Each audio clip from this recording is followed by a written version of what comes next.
جەنگی دەرونی نووسین کاروان ئەنوەر. لە ناو بازاڕی هەڵەبجەدا دوو برا دەبێت بە شەڕیان. یەکێکیان ئەوی تریان لە قوڕا و چڵپاوی بازاردا دەگەوزێنێت. دۆڕاوی شەڕ هێشتا لە ناو قوڕاوەکەدایە، بە براوەی برای دەڵێت دەبڕۆ دەی هاوهات لێ دەکەم، لەبەر خاتری دایک و باوکمان نەبوایە نەمدەهێشت هەناسە بدەیت. براوەی شەڕ بەم ڕستەیە ڕیسکەکەی بۆ بەخوری و دەبوو گێمێکی تر شەڕ بکات و ببێتەوە بە براوە. بۆیە برای دۆڕاوی لەسەر شانی دانا و بە هەموو هێزیەوە نەخرۆی قوڕاوەکەی کردووە و بە هەردوو پێ چووە سەر پشت و شان و ملی و نەیهێش دەستی لێ بکاتەوە. گێمی دووەمی زۆرانبازیەکەش بە دیاری چاوی خەڵکی بازارەوە قەوما و لە بری شاهید حاڵێک سەدان کەس هەردوو گێمی شەڕەکەیان بینی.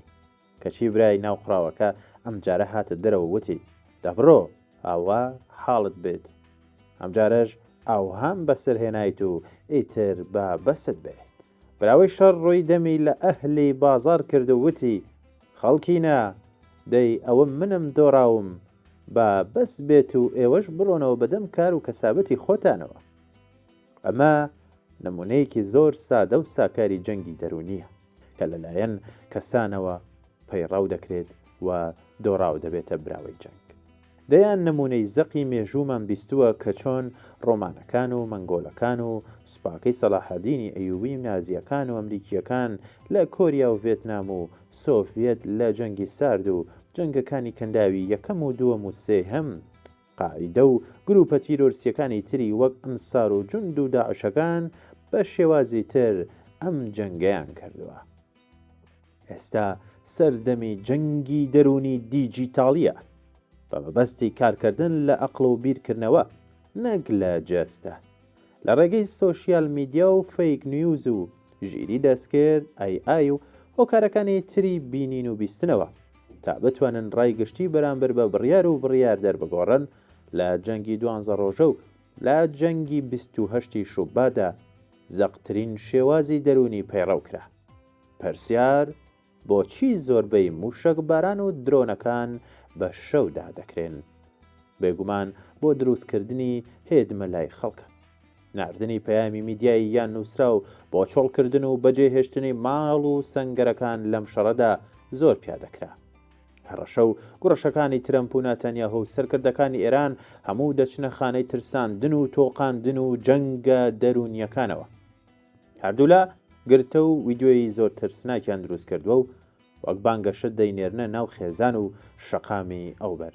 بە جۆرێک هەواڵەکان لێون لە زیادەڕەوەی فەیک و بەمە ژوورەی دوژمن و ئەشنۆی سوپاکان دەشکێنن. ئەی ئێمە چۆن ڕاستیەکان بناسینەوە؟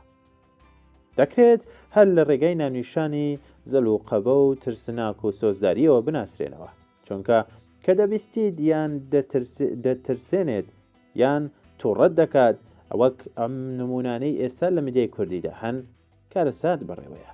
ڕووخا، قەوما یاخۆ چەندانە وشەی تر لەم بابەتانە ئەم ناونیشانانە بۆ گەیاندنی ڕاستیەکان نییە، بەڵکو بۆ دروستکردنی کاریگەریە لەسەر تۆ یان بەوتنەوەی یەک بیرۆکە بۆ دەیان جار بە داڕشتنی جیاواز.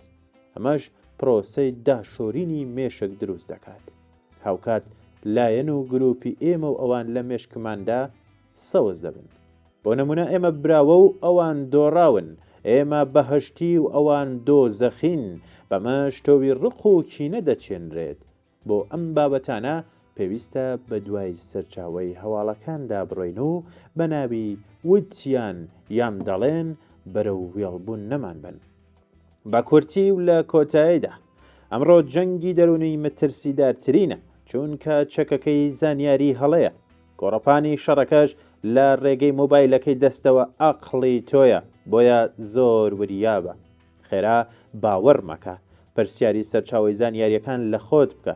هەر هەواڵێک ترساندتی تەواوی مەکە، مەهێڵە لە ناخدا فیدباک دروست بکات. هەمیشە لە خۆت بپرسە کێ سودمەندە لەم پەیامەی نەموشەکە و نەدرۆن، بەڵکو تەنها مۆبایل و ئینتەرنێت و نامەیەکی ژەهراوی گەر ئاگادار نەبیت ئەم پەیامانە مێشکت دەشواتەوە و داگیری دەکات و هەستیش بە خۆت ناکەیت.